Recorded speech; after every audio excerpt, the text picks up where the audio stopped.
Getting into the real estate market can be extremely tough, sometimes, especially if you are a young person. This week, we are sitting down with Spencer Gerwing, a new realtor in Saskatoon, to talk about how hard it is to break into the industry and the things that he did to overcome and be successful as a new realtor. Hope you enjoy. This is the Saskatchewan Real Estate Podcast.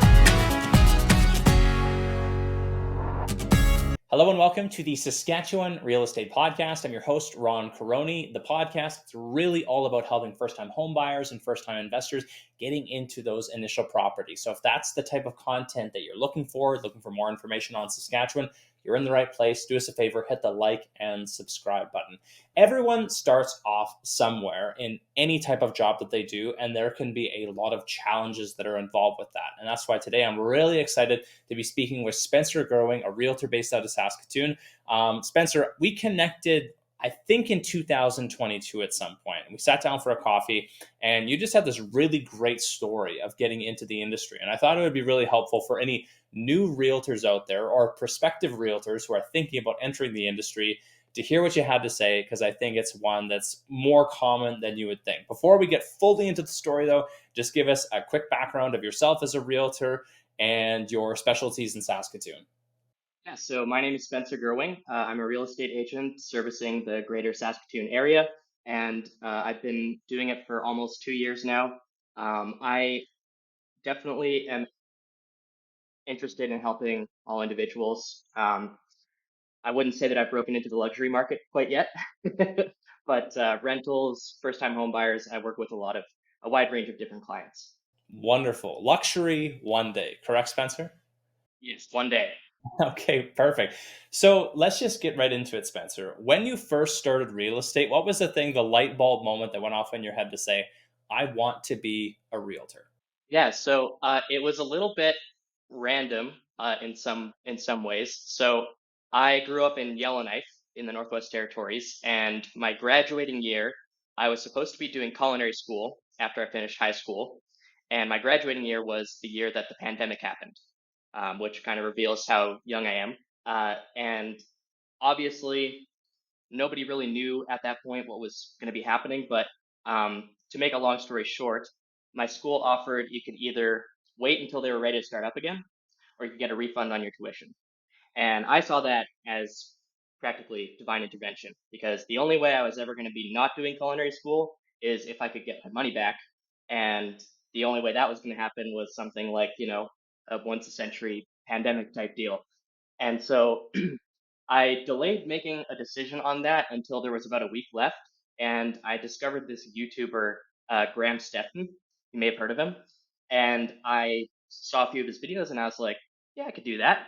And so I decided I wanted to become a real estate agent, and I had the new task of deciding where I was going to move. And the only reason I picked Saskatoon is because I had a few family members here. Otherwise, no other big city was kind of jumping out to me. And I sat my parents down, told them that I wasn't going to be doing culinary school anymore and that I was going to be doing this. And they were like, all right, do whatever you want. And I was like, great, that's all I needed to hear. And bought my plane ticket, found a place to rent in that order, and here I am. Right. And then you got your license and immediately started making hundreds of thousands of dollars. Exactly. And end of story. So that wasn't the case. Tell us about the difficulties that you faced, kind of, number one, coming to a brand new city where you don't know anyone, and that being a challenge for anyone who is entering some sort of real estate business. Because if you don't know anyone in the city, where are you going to generate these leads and these contacts? So I'll first back it up to, okay, you arrive in Saskatoon. Just walk us through where you go from there. Yeah, so basically, I was determined to make it on my own, which was a, youthful pride type deal. And I didn't want any help from my parents, and so I didn't borrow any money from them. I wasn't able to get a credit card because I was changing jobs so often, and my income wasn't high enough to meet any income requirements. I wasn't technically a student because that doesn't count for banks. And so essentially, I was on a cash basis. And so I changed jobs 4 times in my first year because I also moved 4 times in my first year for many different reasons. And I was basically just living on as small of a budget as I could. I spent $85 a month on food, which you wouldn't really be able to get away with in this economy. But so I was doing that for a while, and I was just studying in all my spare time. I would say that not knowing anybody was probably the biggest challenge, and that would be a challenge regardless of if you were getting into real estate or any job, you know. And so I didn't know anybody. There was a pandemic, and it was the middle of winter when I first got here. So those first few months were like pretty pretty low key for sure. And eventually, I did end up getting my real estate license. And of course, that first year, yes, it was a great moment. But I soon realized that that was only the beginning of what challenges would be to come. And I guess from there, I mean, do you want me to continue from there? Or? All right. Well, basically, I got started, and I was lucky to have a good mentor that kind of showed me the ropes a little bit, told me what I should be doing even before I get my license. And the short answer and the simple answer is meet lots of people because it is a people business. And so that's what I was doing. And I had actually some coworkers from one of my previous jobs. I was working at a liquor store for a few months. They waited to buy a house until I got my license. So they were not my first, but my second clients. And that was really awesome of them. And so that's why I don't regret everything that I did to get to this point, working in all of those, jobs, retail, working as a dishwasher, that sort of thing, because I feel like I met the people that I was supposed to meet, if that makes sense. Everything was the way it was supposed to happen. I think a lot of times, whenever we go into a job like brokering, insurance, being a realtor, there is an air of trying to be more than you are at the very beginning because you don't have that experience to rely on when you first start out. How did you approach that with those first couple clients and your first couple of deals as you were kind of working through that? Yeah. So, and you raised a very important point because if you were, say, 35 getting into real estate, if you met somebody through, regular business, say you were doing an open house and you met some clients, you could probably, pass off as an experienced agent and they would have no idea how long you've been in the business for. They would see you in the suit, or maybe you don't wear a suit, but I would recommend it. They see you in the suit, you're at an open house, this guy seems to know what he's talking about. Oh, he's probably been in the business for however long. But when you're 20 and you also look like you're 14, you don't really have that liberty. And so, what I would recommend to anyone getting started in real estate, uh, regardless of if you look very young or not, is soak up knowledge like a sponge.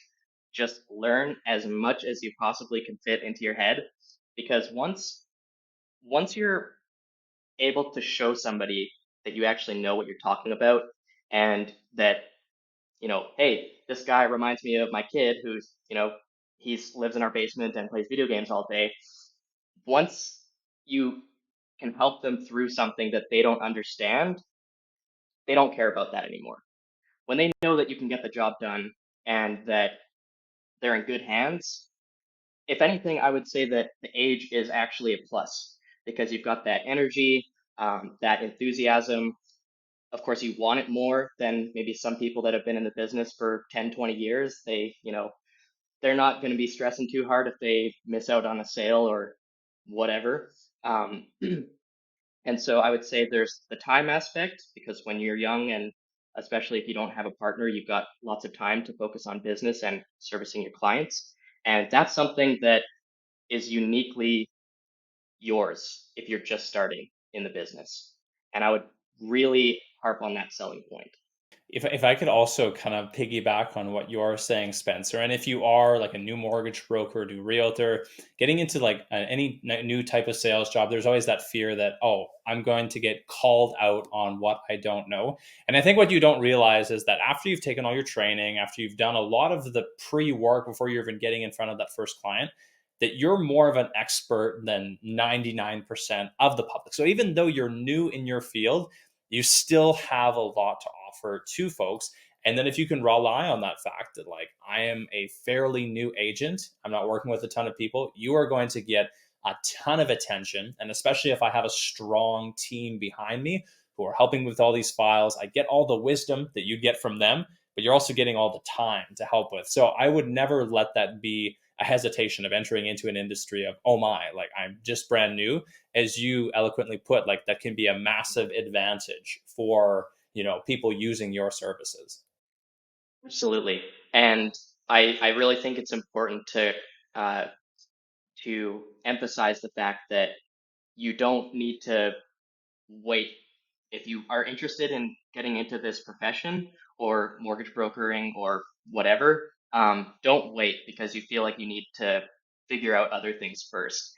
Um, One of the things that I heard you talk about on one of your podcasts is that most people, when they get into real estate, they've been working at some other job before that, and so they've got some life experience to draw off of. Um, on the other hand, and that is definitely true. Don't get me wrong, life experience, very important. However, if real estate is the very first thing that you do straight out of high school, that's all that's going to be up here. And so you're going to be able to specialize that much more. The other thing that I would really recommend, uh, and it worked for me at least, is ask a ton of questions, like a ridiculous amount of questions, and find somebody that will be able to put up with you asking a bunch of questions. That's my biggest recommendation. Wonderful. And just to kind of continue on the story, Spencer. So you get licensed, you get your first couple of deals in. Tell us how that first year went for you and kind of the ups and downs of being in a 100% commission based job at a very young age, which I think is really rare. Yeah, it was definitely challenging because the fact that you don't know if you're going to be making any money or not is scary. Normally, if you have a salaried job, it's pretty easy to not go broke. You find out, okay, I'm going to be making this much money this month. I'll spend less than that. Pretty straightforward. But when you can't count on a commission check until it's actually in your bank account, it kind of makes things a little more complicated. Now, I will say one of the main benefits to the way that I got into this industry and, not borrowing any money and living on a shoestring budget is it allowed me to not have a grand slam insane start to real estate because even just doing a few deals was basically the same as what I was making before. And so coming from coming from not having a crazy high income to begin with is actually a strength, in my opinion. You learn how to grind, you learn how to count your pennies, how to be really good on budgeting. And that way, as you're building the business, it's not going to be as tough for you. Comparing year one to year two, Spencer, what did you see as a big difference in your growth and business from that first year? Are there things that you noticed or little tidbits of knowledge you'd pull out of that?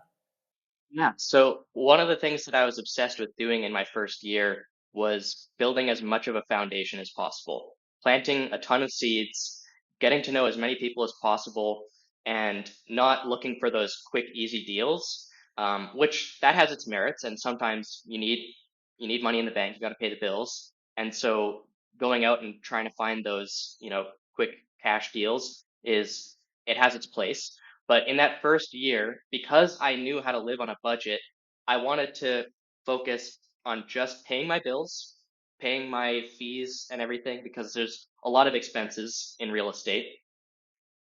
And past that, I wanted to just prepare, get ready for year two and year three, and have as much in the pipeline as possible. So year two was really good because of all of that seed planting, I guess, that I did in year one.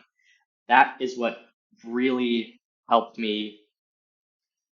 There's exponential growth in this business because once you're making more money and you're having more clients, first of all, you're getting better at what you do, and so people are going to recommend you to other people. If you can really do a good job and provide excellent service, that word's going to get around. And so that is one way that it kind of builds off of itself. But secondly, you get more spare income to invest back into the business. So, for example, on advertising, which could be Facebook ads, bus benches, you might want to spend more money on open house signs. One thing that I really recommend to new agents, any agent for that matter, is getting a card decal because it is super cheap, like comparatively speaking to other advertisement forms, and it's a one-time cost, which you really, that's a hard thing to find. Um, so anywhere you drive, park outside of busy parking lots, whatever. But that's a really good one to invest in. And basically, I guess the punchline is that first year is going to be rough. It's going to be very difficult. And so try and plan for the worst case scenario, I suppose. Don't dwell on that being the case because you don't want it to manifest itself because you're thinking about it so much. But don't spend that first commission check as soon as you get it, basically. That is a very important part. And I think that might be one area that being young could be a bit of a hindrance, is you haven't really developed that financial discipline yet. So really work on that. That's why, again, I think it was really good that I had to be so careful with my finances leading up to that first year. Those who fail to prepare to fail. And so I think it's very common. And I keep drawing commonalities between mortgage brokers and realtors because I think it is a tough industry to break into. And so you have to be really prepared for those first 6 months to 1 year to not generate a lot of income. And even the income that you're generating, as you're so eloquently pointing out, you might want to reinvest that back into the business. So you're going to get more business to come in. And even to your point about the first year being a year of, you're planting a lot of seeds. You're farming at that point. You're planting a seed with this person and this person, and you're trying to add value. And it's really hard to ask for things right away from people without first providing some value. So I think it's a really good mindset to be in if you're coming into the industry, that where can I plant seeds and add value for a bunch of other people? And then as I progress along through my career, a seed that I planted in year 1 and year 2 might not fruit until year 5. But if you're continually doing that work over the course of your career, you'll have a tremendous amount of success. So I want to get your future Spencer look here as we kind of enter into 2024, 2025, as you're I do find year 3 and 4 tend to be a good year for a lot of agents or brokers. What are some things that you're focusing on more as you're hitting a more, you're getting maturation in your business?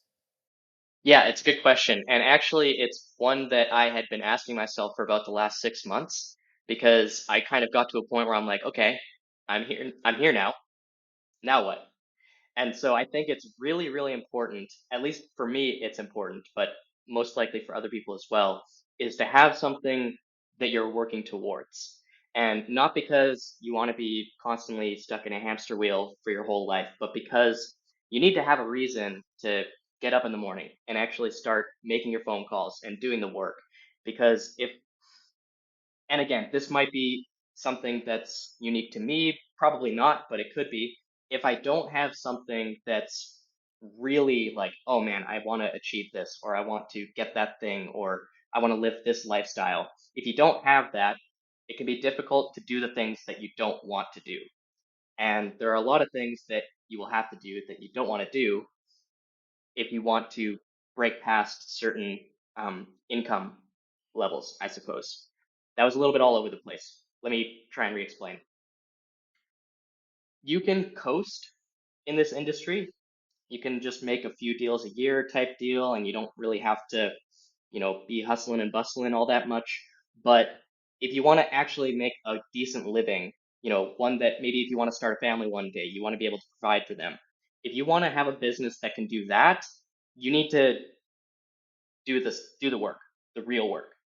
And so I find that having something, even if it's a small thing, even if it's not something that you'll be upset about if you don't achieve, just something to work towards. Again, just it's a psychological trick at least. And so right now for me, next year around this time, I want to be able to buy my dream starter home. And so I found out what it would cost to get that home. I outlined, this is what I want in my dream starter home. It's got to have this, it's got to have that. And then I found, okay, what is like the lower end of the price range for a home that would meet that criteria? And then I kind of reverse engineered it. How much do I need to make this year to be able to, you know, get approved for financing on a home like that? And then it's like, okay, now I know how much I need to make this year. Now I can break it down by month, and from there it becomes really easy to figure out what do I need to do today. Perfect. I love that. Yeah. And I think you could really reverse engineer a lot of things in your life to say, not only for the house, but what type of car do I want to drive? What type of vacations do I want to take? And it's a really great way of staying motivated and making everything very action oriented. Tying this into kind of one of the last questions we'll go through with you is, what advice would you give to a younger version of Spencer? So if you could get the tin can with the string and go right back to like you were just starting, what advice would you give yourself to get that leg up on in the real estate industry? Got two things, and they don't sound like they're specifically related to real estate, but they are. Maybe not specifically, but it almost doesn't matter what you're doing. These two things are important. One, life isn't so serious. Don't take things so seriously that, oh, if I don't get this thing, it's going to be the apocalypse. Really don't take yourself seriously. And not that you shouldn't, that can be misconstrued very easily. It could sound like you're saying, yeah, I understood what you meant. Don't take things so heavily, but treat your job as a serious thing. But when things don't go wrong, don't treat it as a this is the end of the world style. exactly. Exactly. And don't get too crazy excited about your successes. Definitely celebrate. When things go right, you're allowed to be happy. But if you allow yourself to be too affected emotionally when things either go wrong or right, they kind of go hand in hand. You need to be a little bit on a even keel in this industry. Otherwise, you'll be all over the place. Um, and that also translates a lot to working with your clients. If you can be that calming force in a very stressful time for most people's lives, it's one of the biggest transactions that they'll be involved in for their life. There's obviously going to be a lot of stress involved in that. And so when things go wrong, you can be that calming force to make sure everybody understands what's happening, how we move forward, those kind of things. And also, you manage expectations so that people don't get too excited before things have actually happened. So, say you get an offer accepted, you don't want to be jumping up and down excited because that doesn't actually mean anything yet. Until the conditions are removed, and for that matter, until you've actually gotten the keys on possession day, things can happen. One way or another, things can happen. And so, I think being that calming level head is very important. Lovely. I really like that. And was there anything else on that topic, Spencer, before we move off to your contact info? No, there was a second thing, and I don't think I remember it. But I'll let you know if I remember. If someone wants to know the second part of that answer, how can they get in contact with you? If there's a first time home buyer, or maybe there's a prospective realtor out there who wants to get your opinion on breaking into this industry, what is the best way to get a hold of you? Yeah. So the best way to get a hold of me is you can either text or call me at 306-715-7968. I always have my phone on me. That's, again, part of the edge that I try and provide for my clients. You can find me on social media at Spencer Gerwing. If you just search up that name, you'll find me. And finally, I did remember that other thing I was going to say. The floor is yours. All right. Basically, just remember that everyone's doing the best that they can in their own way, given their situation. And that also applies to you. So just give yourself grace, give other people grace. We're all doing our best, and we're all just trying to figure things out ourselves. Awesome. Spencer, thanks so much for coming on and sharing your story. I think for a lot of people who are in the real estate industry, there's probably a lot of things that you mentioned that they're like, aha, I remember X, or I remember how tough that was. So thank you for coming on and sharing that story. I think someone who's, looking to get into the industry, this would be a wonderful interview or a chance to reach out to you to ask a few more questions. And if there is a buyer who relates to that, hey man, I really like that, feel free to reach out to Spencer. Thanks so much for your time, and we'll leave it there, and we'll get you on for another one pretty soon, Spencer. Absolutely. Thank you so much, Ron. Thanks for checking out this episode of the Saskatchewan Real Estate Podcast. If you enjoyed this episode, if you found some value, make sure to like and subscribe to help the YouTube algorithm. Or if you're listening to this on Spotify or Apple, leave us a rating. It only helps the channel grow. If you're in the market for a purchase, a renewal, or a refinance in Saskatchewan, be sure to let me know. I'm always happy to help and give you a second opinion, especially during your renewals right now, because the banks could be, I don't want to say it, they could be screwing you on your renewal. So make sure to run that by a mortgage broker, preferably me, because I would love your support and I would love to see if I can save you thousands of dollars on that next renewal. Until next week, I'm Ron Caroni, your Saskatchewan mortgage professional. Bye for now.